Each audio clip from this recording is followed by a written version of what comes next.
Hello everyone, welcome to मेरी class. मैं महेंद्र सिंह आप सभी का स्वागत करता हूं और इस प्रश्न श्रृंखला के पार्ट 2 में हाजिर हूं मैं 20 क्वेश्चनों को लेकर। कल इसका पहला पार्ट 1 डाला गया था। जिसने भी पार्ट 1 को नहीं देखा है जरूर देखे। 20 प्रश्नों की महत्वपूर्ण प्रश्न श्रृंखला इसमें जारी है। आप इन 20 प्रश्नों को देखें और इन्हीं प्रश्नों से आपको अवलोकन हो जाएगा कि कितने महत्वपूर्ण 20 प्रश्न आपको बताए गए थे। तो पहला क्वेश्चन लेते हैं।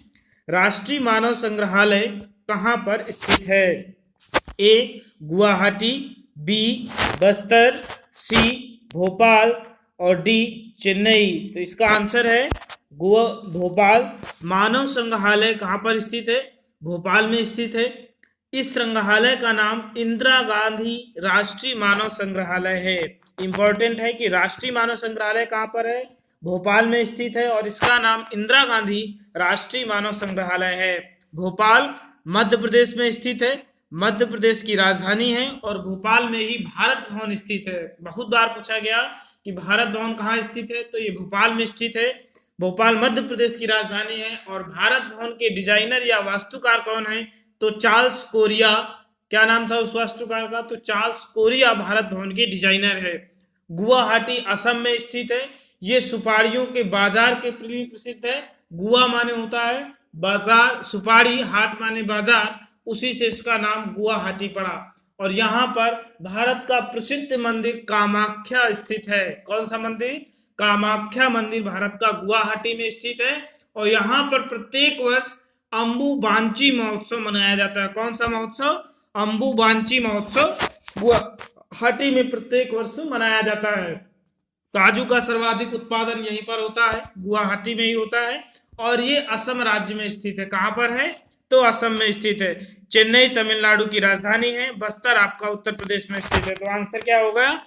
सी भोपाल। अगला प्रश्न लेते हैं। सिंधु सभ्यता कांस्य प्रधान एवं नगरीय सभ्यता थी, किंतु इसे ऐतिहासिक शब्दावली में किस नाम से संबोधित किया जाता है? बहुत इंपॉर्टेंट क्वेश्चन है ये, वेरी इंपॉर्टेंट है। सिंधु सभ्यता, अब पहली एक सभ्यता आ गई, सिंधु सभ्यता की बात की जा रही है। इसके बस में बताया गया कि सिंधु सभ्यता कैसी सभ्यता थी। तो ये पहली कांस्य प्रधान और नगरीय सभ्यता थी। ये एक क्रांति थी कि पहली नगरीय सभ्यता कौन सी थी? तो सिंधु सभ्यता थी। इसे कांस्य प्रधान सभ्यता भी कहते थे। लेकिन ऐतिहासिक शब्दावली की दृष्टि से इसको किस नाम से संबोधित किया गया? तो ऑप्शन ए प्रागैतिहासिक, बी आद्य ऐतिहासिक, सी ऐतिहासिक और डी उत्तर ऐतिहासिक। तो इसे आद्य ऐतिहासिक, बी नंबर इसका सही होगा। किस नाम से जाना गया है? आद्य ऐतिहासिक। इंग्लिश में प्रोटो हिस्टोरिक कहते हैं इसे। क्या कहते हैं? Proto historic. प्रागैतिहासिक युग उस युग को कहा जाता है जब मानव को न लिखने और न पढ़ने का ज्ञान था। जब मानव लिखने पढ़ने का ज्ञान नहीं जानता था, केवल क्षुधा पूर्ति, भूख पूर्ति के लिए लगा रहता था, उसका केवल एक ही कार्य था, तो उस काल को प्रागैतिहासिक काल कहा गया। जब मानव को लिखने का ज्ञान हो गया किंतु पढ़ने का ज्ञान नहीं हुआ, या हम अभी तक ये जान नहीं पाए, या हमें ये कोई साक्ष्य नहीं मिला, तो उस समय को आद्य ऐतिहासिक युग कहा गया। यही कारण है कि सिंधु सभ्यता की लिपि को अभी तक पढ़ा नहीं जा सका, इसी कारण इसे आद्य ऐतिहासिक युग में रखा गया है। सिंधु सभ्यता को ही हड़प्पा सभ्यता भी कहा जाता है। कौन सी सभ्यता कहा जाता है? हड़प्पा सभ्यता ही कहा जाता है। सर्वप्रथम 1826 में चार्ल्स मैनसन, इंपॉर्टेंट है, सर्वप्रथम 1826 में चार्ल्स मैनसन ने एक स्थान 1826 में खोजा था और उसी स्थान को उन्होंने हड़प्पा नाम दिया था। क्या नाम दिया? हड़प्पा नाम दिया। कुछ समय पश्चात 1921 में पाकिस्तान के पंजाब प्रांत में दयाराम साहनी और माधव स्वरूप ने उत्खनन करवाया और वहां पर इसके अवशेष पाए गए, तो इसीलिए इसे हड़प्पा कहा गया। बाद में सर्वाधिक स्थल सिंधु नदी के तट पर खोजे गए, तो उसी सभ्यता को, हड़प्पा सभ्यता को ही सिंधु सभ्यता के नाम से जाने लगा। सिंधु सभ्यता या हड़प्पा सभ्यता की लिपि दाएं से बाएं लिखी जाती थी, लेकिन इसे अभी तक पढ़ा नहीं जा सका। इसकी लिपि को भाव चित्रात्मक कहा गया और इसे बूस्ट्रोफेदन भी कहते हैं। क्या कहते हैं? बूस्ट्रोफेदन भी कहा जाता है। तो याद रखिएगा, इंपॉर्टेंट सभ्यता है। इसका प्रमुख स्रोत पकी हुई मिट्टी की मुहरों के अंकित लेख से हमें हड़प्पा संस्कृति की जानकारी होती है। अगला प्रश्न लेते हैं। अगला प्रश्न है आपका, मूर्ति पूजा का आरंभ कब से माना जाता है? ए, पूर्व आर्यों के आने से पहले से, उत्तर वैदिक काल, ऋग वैदिक काल के पश्चात उत्तर वैदिक काल आता है। ऋग वैदिक काल की शुरुआत 1500 ईसा पूर्व से मानी जाती है, 1000 ईसा पूर्व, और 1000 से 600 ईसा पूर्व तक का समय आपका उत्तर वैदिक काल कहलाता है। मौर्य काल, कुषाण काल, कौन से काल को मूर्ति पूजा का आरंभ माना जाता है? तो सिंधु सभ्यता की बात करें अगर हम, तो सिंधु सभ्यता से पशुपति की मूर्ति प्राप्त होती है, जिसे शिव की मूर्ति माना जाता है। ये मोहनजोदड़ो से प्राप्त हुई थी। तो पशुपति शिव, जिसे रुद्र से, तो ऐतिहासिक काल में मूर्ति पूजा का पहला उदाहरण अगर हम देखें तो बुद्ध की मूर्तियों से प्राप्त होता है। किसकी मूर्तियों से? बुद्ध की मूर्तियों से। लेकिन सबसे पहले बात करें तो आर्यों के पूर्व से, ये सिंधु सभ्यता आर्यों की पहले सभ्यता थी। इसके शासन में 2500 से 1750 या 1500 ईस्वी तक माना जाता है। कब तक मानी जाती है सिंधु सभ्यता? तो 2500 ईसा पूर्व से लेकर 1750 तक रेडियो कार्बन डेटिंग पद्धति के अनुसार मानी जाती है। तो अगला प्रश्न लेते हैं, इंपॉर्टेंट था। हाँ, अगर पूछा जाए कि मानव के रूप में सर्वप्रथम किसको पूछा गया, तो सबसे पहले महात्मा बुद्ध को मानव के रूप में पूजा गया था। इंपॉर्टेंट पॉइंट है। अगला है, जुते हुए खेत की खोज कहाँ से हुई थी? मोहनजोदड़ो, कालीबंगा, हड़प्पा, लोथल। तो इसका आंसर हो जाएगा कालीबंगा। जुते हुए खेत का साक्ष्य कहाँ से मिला था? तो कालीबंगा से मिला था। यह कालीबंगा राजस्थान में स्थित है। जुते हुए खेत और अग्निकुंड के साक्ष्य कालीबंगा से प्राप्त होते हैं। किसके? अग्निकुंड और जुते हुए खेत के साक्ष्य प्राप्त होते हैं। लोथल, ये गुजरात में स्थित था, एकमात्र बंदरगाह था। यहां से युग्म समाधियां मिली हैं। जो इंपॉर्टेंट फैक्ट है वही बताया जाएगा। वीडियो अच्छी लगे तो आप इसे लाइक और सब्सक्राइब जरूर करें। तो लोथल से क्या मिला? गुजरात में स्थान था ये, और यहां से युग्म समाधि मिली, और ये प्रसिद्ध बंदरगाह था। हड़प्पा की अगर बात करें तो हड़प्पा में बहुत सारी चीजें मिली हैं। मोहनजोदड़ो से शिव की मूर्ति और प्रमुख रूप से विशाल स्नानागार आपको याद रखना है। क्या याद रखना है? विशाल स्नानागार के साक्ष्य कहां से मिले थे? तो मोहनजोदड़ो से मिले थे। जबकि कालीबंगा से अग्निकुंड और जुते हुए खेत के साक्ष्य प्राप्त हुए हैं। लोथल बंदरगाह था, यहां से युग्म समाधि के साक्ष्य मिले हैं। तो इंपॉर्टेंट था। अगला प्रश्न लेते हैं। अगला प्रश्न है, लोथल शहर किस नदी के तट पर स्थित था? लोथल शहर किस नदी के तट पर स्थित था? ए, नर्मदा, बी, माही, सी, भोगवा, और डी, रावी। तो ये इसका आंसर है सी, ये भोगवा नदी के तट पर स्थित था। किस नदी के तट पर स्थित था? तो ये भोगवा नदी के तट पर आपका शहर स्थित था। हड़प्पा रावी नदी के तट पर स्थित था। मोहनजोदड़ो सिंधु नदी के तट पर स्थित था। आलमगीरपुर हिंडन नदी के तट पर, और कालीबंगा घग्गर नदी के तट पर स्थित था। प्रमुख शहर है हड़प्पा के, हड़प्पा रावी नदी के तट पर, मोहनजोदड़ो सिंधु नदी के तट पर, लोथल भोगवा नदी के तट पर, आलमगीरपुर हिंडन नदी के तट पर, और कालीबंगा घग्गर नदी के तट पर स्थित थे। तो अगला प्रश्न लेते हैं। अगला प्रश्न है 6 नंबर पर, कांग्रेस ने पहली बार संविधान की मांग कब की? तो संविधान से संबंधित क्वेश्चन है कि कांग्रेस ने पहली बार संविधान की मांग कब की थी? 1936 में, 1938 में, 1940 में, या 1942 में? तो सर्वप्रथम भारतीय राष्ट्रीय कांग्रेस ने 1936 में संविधान की मांग की थी। 1938 में पंडित नेहरू ने पुनः वयस्क मताधिकार पर संविधान सभा की मांग की। ध्यान से सुनिएगा।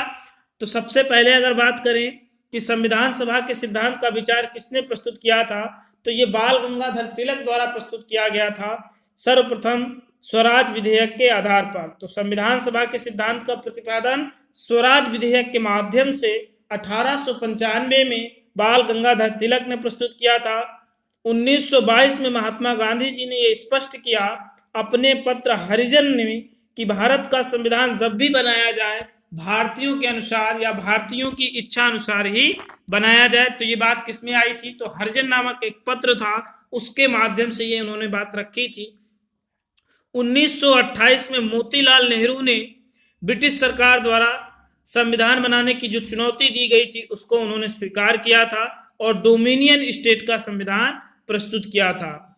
वामपंथी विचारधारा के प्रमुख मानवेंद्र नाथ राय संविधान सभा के विचार का पहला प्रभावी विचारक माना जाता है। ये पॉइंट बहुत इंपॉर्टेंट है कि संविधान सभा का पहला विचारक किसे माना जाता है? तो मानवेंद्र नाथ राय को माना जाता है। उन्होंने 1934 में अपना विचार प्रस्तुत किया था। तो सारे पॉइंट्स आप नोट कर लीजिए, बहुत इंपॉर्टेंट हैं। इससे आपके लगभग संविधान से पॉइंट कवर हो जाएंगे। जो मैं प्रश्न कराता हूँ हर रोज 4-5 प्रश्न इतिहास के, 4-5 प्रश्न कॉन्स्टिट्यूशन के, ऐसे हर टॉपिक से कुछ ना कुछ प्रश्न रखे जाते हैं, इंपॉर्टेंट हैं। तो 1936 में भारतीय राष्ट्रीय कांग्रेस नामक संगठन ने पहली बार संविधान सभा की मांग की और सबसे पहले बाल गंगाधर तिलक ने स्वराज विधेयक के माध्यम से 1895 में की, महात्मा गांधी ने 1922 में की, मोतीलाल नेहरू ने 1928, मानवेंद्र नाथ राय 1934 में बात कही थी। 1938 में पंडित नेहरू ने वयस्क मताधिकार पर संविधान सभा की मांग को उठाया था। किस मांग पर? तो वयस्क मताधिकार पर मांगा था। ब्रिटिश सरकार ने अगस्त प्रस्ताव 1940 में पहली बार संविधान की मांग को स्वीकारा था। अब ये बात अगर पूछा जाए कि कब भारतीय संविधान की मांग को ब्रिटिश ने स्वीकार किया था, तो 1940 में 1940 में संविधान सभा की बात को इन्होंने माना था और स्पष्ट किया कि संविधान तो क्रिप्स मिशन में कहा गया। तो क्रिप्स मिशन कब आया था? तो 1942 में आया था और उसी में ये बात कही गई थी। ब्रिटेन के प्रधानमंत्री क्लीमेंट एटली 20 जून 1948 को भारत को स्पष्ट रूप से स्वतंत्र करने की घोषणा करते हैं। तो अगर हम बात करें संविधान सभा की, तो संविधान के संबंधित ये सारे प्रश्न आपके क्लियर हो गए होंगे। मांग के लिए संविधान सभा का गठन वो अलग बात है, वो कैबिनेट मिशन जब आता है 24 मार्च 1946 को, कुछ पुस्तकों ने 23 मार्च 1946 लिखा है, उसके बाद वो शुरू होता है संविधान सभा का क्रम। तो ये पॉइंट थे। अगला प्रश्न लेते हैं। अगला प्रश्न है संविधान सभा ही कांग्रेस है और कांग्रेस ही भारत है, यह किसका कथन था? तो ये एक स्टेटमेंट है। ए सच्चिदानंद सिन्हा, बी डॉक्टर राजेंद्र प्रसाद, सी जी ऑस्टिन, इनका पूरा नाम ग्रेनविल ऑस्टिन था, के एम मुंशी, कन्हैया लाल मणिकलाल मुंशी। तो सच्चिदानंद राज, तो इसे ग्रेनविल ऑस्टिन ने कहा था। ये उनका मानना था कि संविधान सभा ही कांग्रेस है और कांग्रेस ही संविधान या भारत है। ये किसने कथन कहा? तो जी ऑस्टिन या ग्रेनविल ऑस्टिन ने कहा था। सच्चिदानंद सिन्हा की बात करें तो 9 दिसंबर 1946 को पहली बार संविधान सभा का गठन किया गया। उसमें ये सबसे वरिष्ठ सदस्य थे शामिल होने वाले और इन्हें अस्थायी अध्यक्ष चुना गया था। डॉक्टर राजेंद्र प्रसाद 11 दिसंबर को गठित दूसरी बार संविधान सभा की बैठक के स्थायी अध्यक्ष चुने गए। ये भारत के पहले राष्ट्रपति भी थे। के एम मुंशी की बात करें, कन्हैया लाल मणिकलाल मुंशी, तो ये संविधान सभा के सदस्य थे, कन्हैया लाल मणिकलाल मुंशी। बी एन राव एक व्यक्ति आते हैं, इंपॉर्टेंट है, उन्हें संविधान सभा का सलाहकार नियुक्त किया गया था। क्या नियुक्त किया गया था? संविधान सलाहकार नियुक्त किया गया था। तो अगला प्रश्न लेते हैं। निर्वाचन प्रणाली को भारतीय संविधान ने किस देश से ग्रहण किया है? ये बहुत इंपॉर्टेंट पॉइंट है। करंट की बात करें तो हाल ही में निर्वाचन आयोग ने घोषणा की कि राज्यसभा की शेष जो 24 सीटें बची हैं उन पर चुनाव कराए जाएंगे। तो राज्यसभा के चुनाव की घोषणा की है, किसने की है? निर्वाचन आयोग ने की है। और वर्तमान समय में निर्वाचन आयोग के प्रमुख कौन है? तो सुनील अरोड़ा निर्वाचन आयोग के प्रमुख हैं। 2 सहायक सदस्य होते हैं और एक मुख्य सदन होता है। निर्वाचन आयोग का उल्लेख अनुच्छेद 324 से 329 में किया गया है। 324 से लेकर 329 में किया गया है। निर्वाचन आयोग का गठन 25 जनवरी 1950 को हुआ था। यही कारण है कि 25 जनवरी को राष्ट्रीय मतदाता दिवस मनाया जाता है और मतदान का अधिकार अनुच्छेद 326 में दिया गया है। तो इस प्रणाली को भारत ने किस देश से प्रणाली? तो भारत ने इस प्रणाली को, निर्वाचन को फ्रांस से प्रेरित होकर लिया है। तो ये कहां से आया है? तो फ्रांस से आया है। आयरलैंड से बात करें तो राज्य के नीति निर्देशक तत्व क्या लिया गया है? राज्य के नीति निर्देशक तत्व जो हैं वो कहां से लिए गए हैं? तो DPFC, directive principle of state policy, DPSP को आयरलैंड से लिया गया है। आयरलैंड से ही राज्यसभा में 12 व्यक्तियों का मनोनयन जो राष्ट्रपति करता है। जो व्यक्ति साहित्य, कला, विज्ञान, खेल, समाज सेवा में उत्कृष्ट कार्य करते हैं उन्हें राज्यसभा में राष्ट्रपति द्वारा मनोनीत किया जा सकता है। ये दोनों बातें आयरलैंड से ली गई हैं। ब्रिटेन से बात करें तो एकल नागरिकता, कानून का शासन, औपचारिक राष्ट्रपति, संसद, ये सारी चीजें ली गई हैं। कनाडा की बात कर लें तो अवशिष्ट शक्ति और संघात्मक प्रणाली, ये कहां से लिए गए हैं दोनों? तो ये दोनों विचारधाराएं कनाडा से हमने ग्रहण की है। तो अगला पॉइंट लेते हैं। अगला प्रश्न है मूल्य वर्धित कर, वैट, वैल्यू एडेड टैक्स जिसे कहा जाता है। मूल्य वर्धित कर या वैल्यू एडेड टैक्स को लागू करने वाला भारत का पहला राज्य कौन सा था? Option A Haryana, option B Himachal, option C Uttar Pradesh और ऑप्शन डी तमिलनाडु। तो इसका आंसर ए सही है। हरियाणा वैट को लागू करने वाला भारत का पहला राज्य था। और विश्व में अगर बात करें तो 1954 में सबसे पहले इसे फ्रांस ने लागू किया था। किस देश ने लागू किया था? तो फ्रांस ने लागू किया था। हरियाणा की बात करें तो वर्तमान समय में यहाँ के मुख्यमंत्री मनोहर लाल खट्टर हैं। कौन है? मनोहर लाल खट्टर है। एक इसके पास डाटा और है कि पूरे राज्य में ग्रामीण क्षेत्र से लेकर शहरी क्षेत्र तक 100% बिजली पहुंचाने वाला पहला राज्य कौन सा है?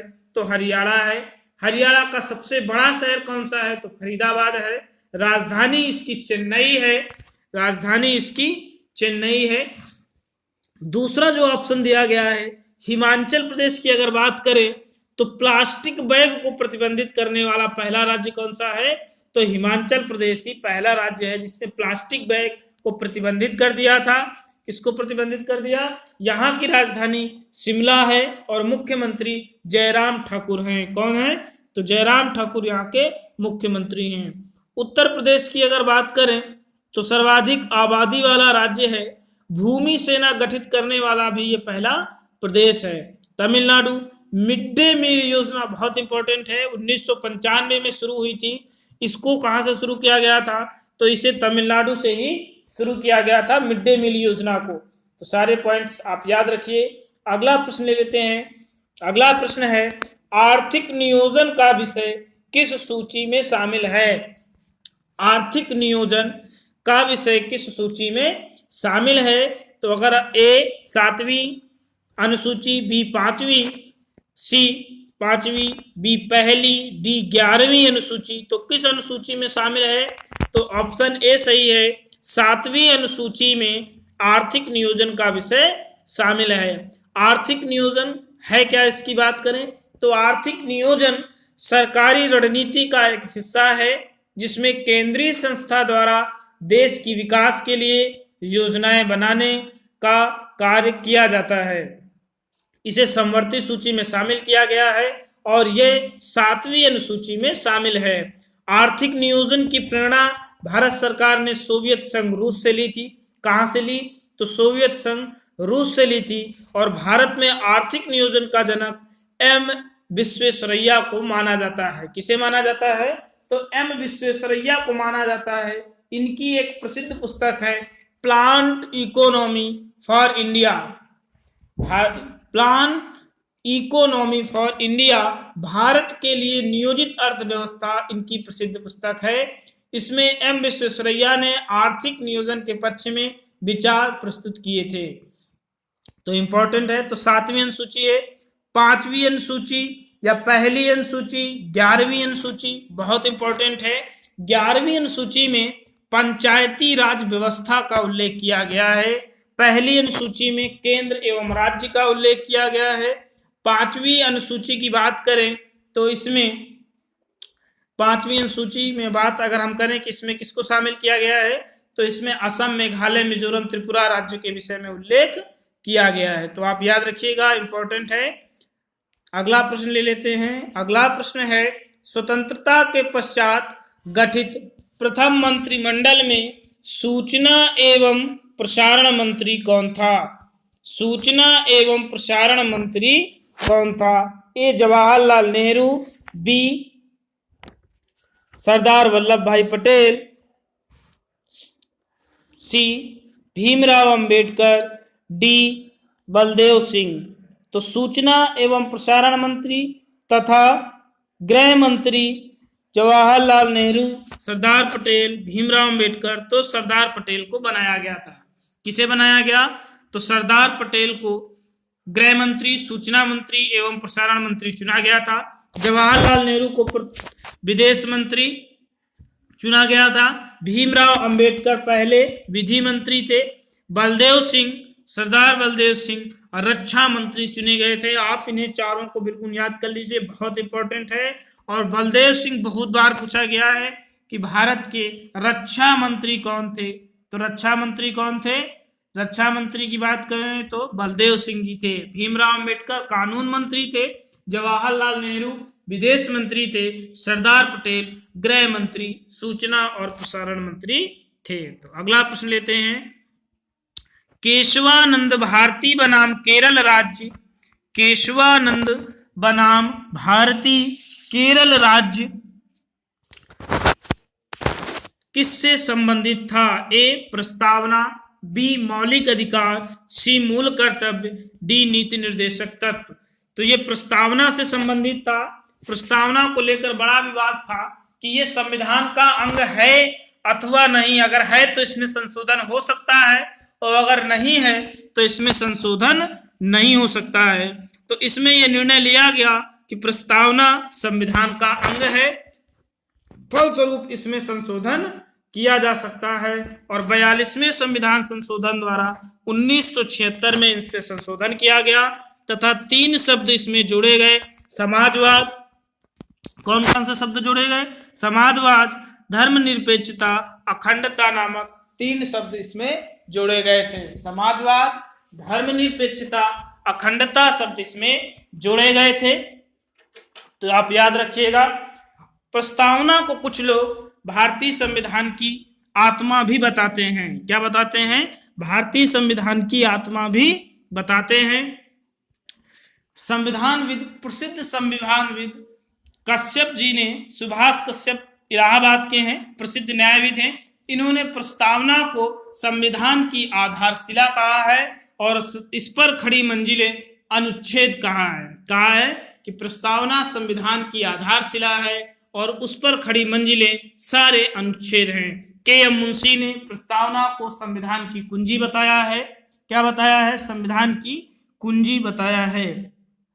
गोलकनाथ वर्सेस पंजाब राज्य केस में न्यायमूर्ति हिदायतुल्लाह ने प्रस्तावना को संविधान की आत्मा कहा था, जबकि भीमराव अंबेडकर ने मूल अधिकार अनुच्छेद 32 को संविधान की आत्मा कहा है। ये कुछ पॉइंट है। जबकि संविधान विशेषज्ञ नाना पालकीवाला ने प्रस्तावना को भारतीय संविधान का परिचय पत्र, आइडेंटिफिकेशन भी कहा है। आईडी कार्ड बताया है, परिचय पत्र बताया है। तो ये बहुत इंपॉर्टेंट था। मौलिक अधिकार की बात करें तो ये अमेरिका से लिए गए हैं। मूल कर्तव्य रूस से लिए गए हैं। राज्य के नीति निर्देशक तत्व आयरलैंड से लिए गए हैं। तो ये प्रश्नोत्तर श्रृंखला आपके लिए बहुत इंपॉर्टेंट है। यदि आपको आते हैं तो आप रिवीजन कर सकते हैं। आप चाहें तो लूसेंट पुस्तक का अध्ययन कर सकते हैं, जिससे आपको ये प्रश्न पढ़ने में बहुत ही सहायक होंगे। और आपको वीडियो अच्छी लगे तो लाइक और सब्सक्राइब करना ना भूलें तथा दोस्तों के साथ शेयर करें। अगला प्रश्न लेते हैं, तंबाकू का सर्वाधिक सेवन किस भारतीय राज्य में होता है? तंबाकू का सर्वाधिक सेवन किस भारतीय राज्य में होता है? ए मिजोरम, बी मध्य प्रदेश, सी उत्तर प्रदेश, डी नागालैंड। तो किस राज्य में होता है? तो ए जो आपका आंसर है, कौन सा आंसर? ए जो आंसर है आपका मिजोरम। मिजोरम में 80% इसका सेवन होता है या इससे बने उत्पादों का सेवन होता है, तो इसका आंसर ए सही हो जाएगा। हिंदी भाषी प्रांतों की बात करें तो मध्य प्रदेश में 60%, मिजोरम में 80% ये स्थिति है। तो इंपॉर्टेंट है मिजोरम का गांव। ठीक है, इतना ही रखते हैं। अगला प्रश्न ले लेते हैं, प्लूटो ग्रह की खोज किसने की थी? प्लूटो यानी यम ग्रह की खोज किसने की थी? तो 24 अगस्त 2006 में इसे सौर मंडल के ग्रह की श्रेणी से निष्कासित कर दिया गया था और इसके पहले यह एक ग्रह हुआ करता था। तो विलियम टॉम्बैक, विलियम हर्शल, जोहान गाले, किसने इसकी खोज की थी? तो इसकी खोज 1930 में विलियम टॉम्बैक ने की थी। किसने की? विलियम टॉम्बैक ने की थी। उन्होंने इसकी सतह का तापमान 230 डिग्री सेल्सियस बताया। इसका एकमात्र उपग्रह कैरोन है और यह परिक्रमण काल 248 वर्ष में करता है। तो सूर्य का विलियम हर्शल की बात करें तो इन्होंने अरुण ग्रह की खोज की थी। किस ग्रह की खोज की? इन्होंने अरुण ग्रह की खोज की थी। विलियम हर्शल ने 1781 में इन्होंने इसकी खोज की थी। अरुण ग्रह को लेटा हुआ ग्रह भी कहा जाता है। कौन सा ग्रह कहा जाता है? तो लेटा हुआ ग्रह भी कहा जाता है और यह पूर्व से पश्चिम की ओर सूर्य की परिक्रमा करता है। कैसे करता है? तो पूर्व से पश्चिम की ओर सूर्य की परिक्रमा करता है। जोहान गाले की बात करें तो इन्होंने वरुण ग्रह की खोज की थी 1946 में। किस ग्रह की? जोहान ग्रह। जोहान गाले ने वरुण ग्रह की खोज की थी और यह मीथेन की अधिकता के कारण हरा दिखाई देता है, इसलिए इसे हरा ग्रह भी कहा जाता है। तो अगला प्रश्न ले लेते हैं। अगला प्रश्न है, किस महाद्वीप से होकर भूमध्य रेखा नहीं गुजरती है?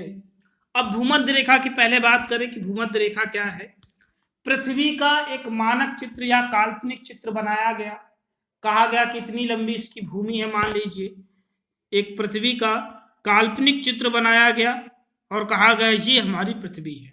अब इसको 20 से इस भूमि को विभाजित कर दिया जाए। भू को मध्य से विभाजित करने वाली रेखा ही क्या कहलाती है? भूमध्य रेखा कहलाती है। कौन सी रेखा कहलाती है? भूमध्य रेखा कहलाती है।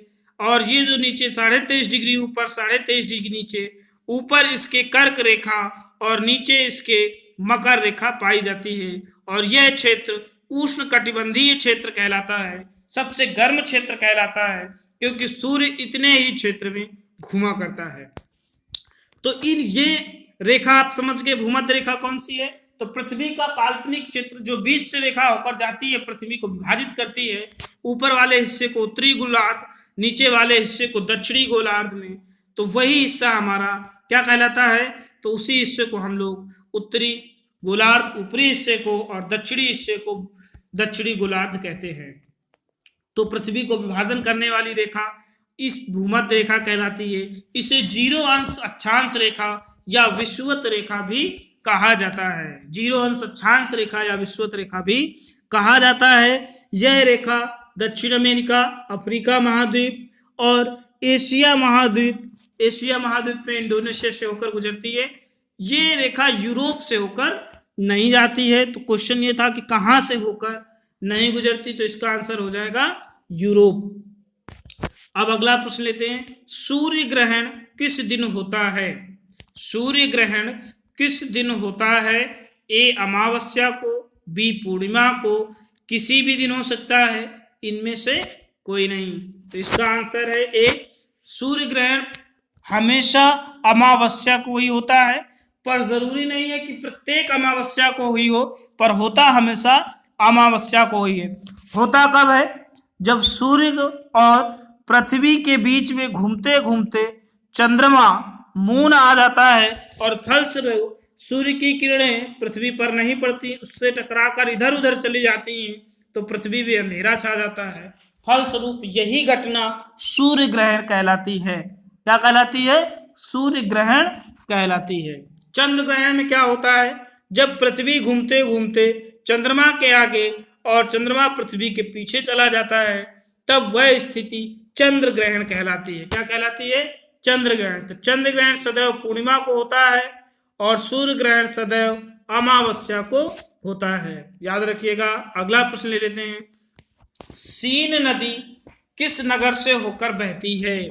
सीन नदी किस नगर से होकर बहती है? तो सीन नदी ए लंदन, बी पेरिस, सी रोम।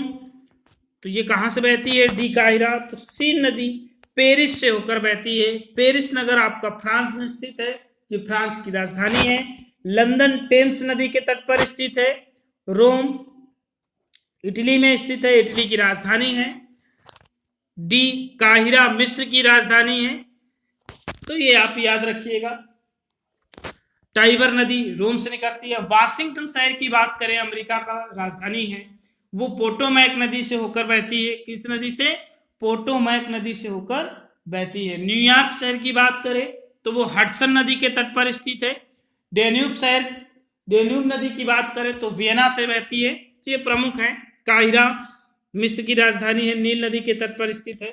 रोम टाइबर नदी के तट पर स्थित है, ये इटली की राजधानी है। तो याद रखिएगा, इंपॉर्टेंट है ये राजधानियां।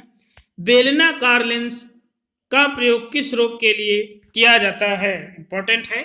बेलनाकार लेंस का प्रयोग किस रोग को दूर करने में किया जाता है? बेलनाकार मतलब सिलिंड्रिकल लेंस का प्रयोग किस रोग के इलाज में होता है? तो ए आबिंदुकता, प्रेसबायोपिया, मायोपिया, दूरदृष्टि दोष। प्रेसबायोपिया का मतलब होता है जरा दृष्टि दोष। मायोपिया का मतलब होता है निकट दृष्टि दोष। हाइपरमेट्रोपिया दूरदृष्टि दोष। तो आबिंदुकता या जिसे दृष्टि वैषम्य रोग कहा जाता है, उसमें बेलनाकार लेंस का प्रयोग होता है। इस दोष में व्यक्ति को ना ऊपर दिखाई देता है, न क्षैतिज, न ऊपर न धरातल पर दिखाई देता है। तब उसके निवारण के लिए बेलनाकार लेंस का प्रयोग किया जाता है। प्रेसबायोपिया जरा दृष्टि दोष।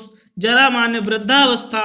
वृद्धावस्था में न नजदीक की वस्तु दिखाई देती है, न दूर की वस्तु दिखाई देती है। तो इस स्थिति को दूर करने के लिए हम लोग किस लेंस का प्रयोग करते हैं? जरा दृष्टि दोष को दूर करने के लिए द्विफोक्सी लेंस का प्रयोग किया जाता है। किस लेंस का? तो बाइफोकल लेंस या द्विफोक्सी लेंस का प्रयोग किया जाता है। मायोपिया निकट दृष्टि दोष। निकट दृष्टि दोष को दूर करने के लिए अवतल लेंस का प्रयोग किया जाता है, जबकि दूर दृष्टि को दूर करने के लिए उत्तल लेंस का प्रयोग किया जाता है। तो याद रखिएगा। अगला प्रश्न ले लेते हैं। तारों का टिमटिमाना प्रकाश की किस घटना का उदाहरण है? पूर्ण आंतरिक परावर्तन। तो पूर्ण आंतरिक परावर्तन में बात करें तो हीरे का चमकना, रेगिस्तान में मरीचिका का बनना, ठंडे प्रदेशों में मरीचिका का बनना, ऑप्टिकल फाइबर, ये सब किसके हैं? तो ये पूर्ण आंतरिक परावर्तन के उदाहरण हैं। अपवर्तन की बात करें तो तारों का टिमटिमाना अपवर्तन की घटना है। किसकी घटना है? तारों का टिमटिमाना प्रकाश के अपवर्तन की घटना है। प्रकीर्णन में क्या होता है? प्रकीर्णन की बात करें तो सूर्योदय व सूर्यास्त के पश्चात सूर्य का दिखाई देना, आसमान का नीला दिखाई देना, ये सब प्रकाश के प्रकीर्णन के फलस्वरूप होती हैं घटनाएं। समुद्र के पानी को नीला दिखाई देना, ये सारी घटनाएं किसके हैं? प्रकीर्णन की हैं। और अपवर्तन की है तारों का टिमटिमाना, जल में पड़ी छड़ का टेढ़ा दिखाई देना, ये सब किसकी हैं? तो ये सब घटनाएं अपवर्तन की घटनाएं हैं। किसकी घटनाएं हैं? अपवर्तन की घटनाएं हैं। तो अगला प्रश्न ले लेते हैं। तने की वृद्धि में सहायक हार्मोन्स कौन सा है? तने की वृद्धि में सहायक हार्मोन्स कौन सा है? ए ऑक्सिन, बी जिब्रेलिन, सी साइटोकाइनिन, डी एथिलीन और ई फ्लोरिजन। 5 ऑप्शन दिए गए हैं। डी 2 बार लिख गया, आप एक कोई पढ़ लीजिए। तो सभी हार्मोन्स के विषय में बात कर लेते हैं। एक एक पॉइंट बहुत इंपॉर्टेंट है, आप इसे नोट कर लीजिएगा, नोट्स बनाते रहिएगा, रिवीजन करते रहिएगा। वीडियो अच्छी लगे तो लाइक और सब्सक्राइब कर दोस्तों को शेयर करिए। अगला प्रश्न है तने की वृद्धि। तो ऑक्सिन हार्मोन की बात करें, यह तने की वृद्धि में सहायक है। किसमें सहायक है? तो यह तने की वृद्धि में सहायक हार्मोन है। यही इसका आंसर है, तने की वृद्धि में सहायक हार्मोन पूछा गया है। जिब्रेलिन की बात करें तो ये प्रमुख रूप से पौधों की लंबाई में सहायता करता है, वृद्धि करता है। साइटोकाइनिन की बात करें तो यह क्षारीय प्रकृति का हार्मोन्स है और मुख्य रूप से कोशिका विभाजन व विकास में मदद करता है। ये पौधों की कोशिका विभाजन और विकास के लिए जिम्मेदार है। एथिलीन एक प्रकार का पादप हार्मोन्स है, गैसीय हार्मोन्स है, जो फलों को पकाने में मदद करता है। ये भी बहुत बार पूछा गया है। कृत्रिम रूप से एसिटिलीन का प्रयोग कर सकते हैं, प्राकृतिक रूप से एथिलीन नामक हार्मोन। फ्लोरिजेंस की बात करें तो यह पत्ती में बनता है और फूल खिलाने के लिए प्रमुख रूप से जिम्मेदार है। इसे फूल खिलाने वाला हार्मोन्स भी कहा जाता है। वीडियो देखने के लिए आप सभी लोगों का शुक्रिया। वंदे मातरम। वीडियो अच्छी लगे तो इसे लाइक और शेयर